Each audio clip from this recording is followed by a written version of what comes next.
All protocols duly observed. Gentlemen of the press, we are constrained to invite you to this briefing today because of the necessity of saving the future democracy of our dear country. We, the Coalition for Truth and Justice, would like to address the recent call for a probe into the former governor of Kano State, Honorable Alhaji Umar Ganduje. While we welcome this development as a step towards accountability and transparency, we strongly emphasize that selective justice is a threat to society everywhere in the world. Therefore, we urge Governor Gov Yusuf to ensure that the probe is not biased and that it extends to other relevant individuals, including Rabiu Kwankwaso, if he is truly committed to upholding justice. The Judicial Commission of Inquiry set up by the state government to investigate the immediate past administration in the state ought to start their investigation right from 1999 to 2003 and 2011 to 2015, when 70% of government properties were sold or fraudulently allocated to friends and families, and not just focusing on only 2011 to 2015. But it is unfortunate to bring to our notice that the magnanimous sharing of the state assets happened right under the nose of Abba Kabir Yusuf when he was the Commissioner for Works, Housing and Transport of Kano State. Should we infer that Mr. Governor doesn't know that he who lives in a glass house doesn't throw stones? We all know, it is a popular knowledge, that the best way to kill a weed is from its roots. Therefore, it is alarming that Governor Gov Yusuf seems to focus so much attention on killing the weed of corruption at the top with so much aggression, by solely focusing on witch hunting the poor in Kano State, which is completely unacceptable.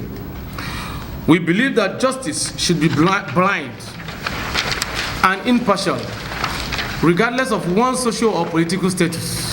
Therefore, we call for a fair and comprehensive investigation that includes all relevant parties.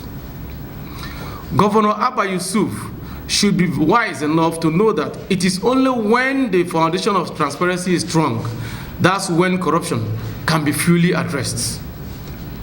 The relentless attacks on Chairman Ganduje by Governor Gov Yusuf and Rabiu Musa Kwankwaso not only create a sense of instability in the political landscape of Kano State, but also undermine the democratic process.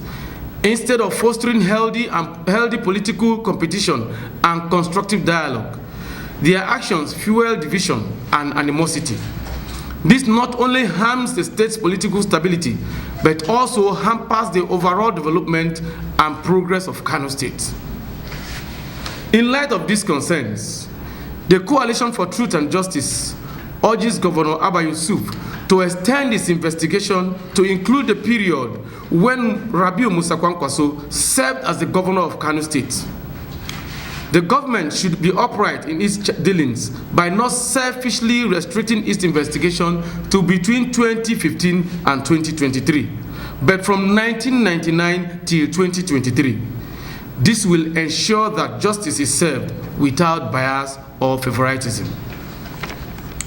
It is no news. There are rumors among the people of Kano State that Governor Yusuf is dining with Kwankwaso, and that is the reason he is shielding him from any probe of corruption about his administration in Kano State. The governor must prove it to every Kano citizen that he who comes to equity must come with clean hands, and this will be a welcome development to all. From the record, it can be noted that from 2011 to 2015, the controversial 5-kilometer road projects in the 44 local government areas in Kano State were awarded, and only for the funds to be misappropriated without the project being executed under the Kwankwaso administration.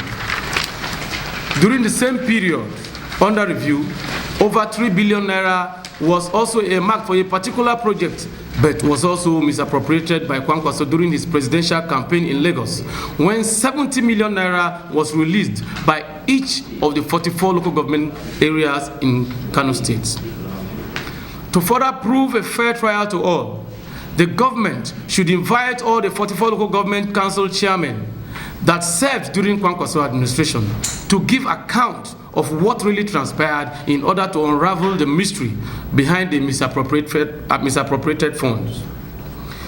The misappropriated pensioners' funds of 4 billion naira taken from pension trust funds between 2011 to 2015, which impact is still reverberating on the toiling pensioners in the state, hasn't been accounted for till date. The Coalition for Truth and Justice strongly believes that if the right judicial commissions are set up to inquire into the glorious administration of Kwankwaso, we believe a community of rotting flesh and not only dry skeleton will be dug out, because the effects of the administration is still fresh in the heart of Kano victims. Not forgetting that these were the ruins Ganduje inherited from his past administration, with an expectation of undoing the damages and creating a magical turnaround where everyone is expected to be happy. The question we are asking Governor Abba Yusuf is this: is Kwankwaso above the law? Is he untouchable? Or are you in support of the havoc he wreaked in Kano State? If Abba Yusuf's answer is no, Mr. Governor should do the needful by looking into the past administration before Ganduje's government. We say no to selective justice. He should address the founding problem he sees as a founding father. There is an urgent need to expel the rascality that have been infused into the foundation of Kano State. If otherwise, it therefore appears the present governor has no blueprint for his administration. He needs to further prove that, aside the red cap, he has something bigger in his brain to offer Kano State, and other than the politics of vengeance he has embarked upon. He needs to understand that he is in that seat to make life more bearable and not to make it miserable for the citizens of Kano State. From the governor's action so far, it is therefore obvious to the Coalition for Truth and Justice and patriotic Nigerian citizens that Governor Abba Yusuf has been embarking on different anti-Kano agendas since the inception of his administration.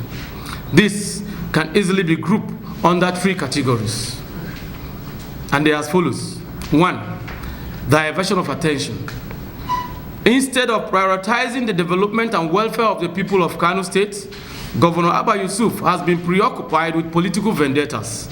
He over time earned himself the national prestigious name of the demolition governor, labeling buildings illegal and pulling them down in numbers with worth over millions in dollars, leading to loss of jobs for many and increasing the unemployment rate in Kano, just because he needs to satisfy his political godfather and ego.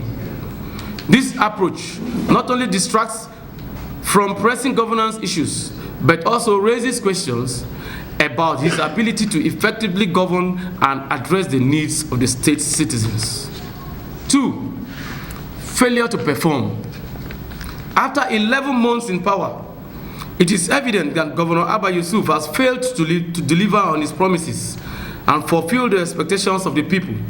Rather than implementing and executing developmental projects, he focused on witch hunts and political rivalries, has overshadowed his administration's performance and hindered the progress of Kano State. 3, lack of inclusivity.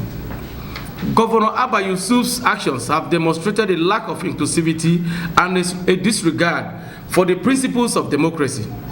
By targeting individuals based on political affiliations, he undermines the democratic process and creates a sense of division and animosity within the states. Governor Abba Yusuf's consistent targeting of Chairman Ganduje can be seen as a classic case of political witch hunt. The misuse of government resources to file criminal charges against Chairman Ganduje, his wife, and his son further demonstrates the extent to which Governor Abba Yusuf is willing to go to undermine his political opponents. The Coalition for Truth and Justice emphasized that selective justice is detrimental to society and undermines the principles of fairness and equality.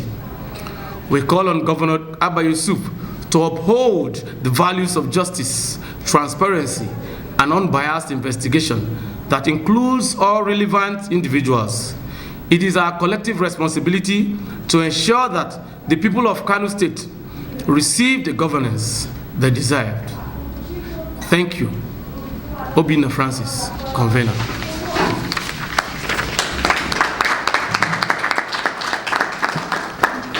Very well. It's not that Governor Ganduje should not be probed, but in fairness and justice, if you want to be fair, you have to start from the grassroots. Let it cover everybody. It should not be selective. If you are probing A, probe B. What is good for the goose should be good for the gander. That is just what we say, fairness and justice. Okay, there was a statement to aggrandize himself, because as we all know, we are in the same country. We have seen past governors that approach past governors. We have examples everywhere. So he's just saying that to becloud the judgment of what is supposed to be done. The responsibility that he's supposed to assume his office to use his office to do. He's trying to run away or shy away from it. Probably because he is dining and whining with the expected person that is supposed to probe, to bring to the table, so that that fairness and justice and equity can be attained at all levels. Last question. So do you think President Tinubu has done well in fighting corruption since in its inception? When we talk about corruption in Nigeria, it has a long, it covers a lot of things.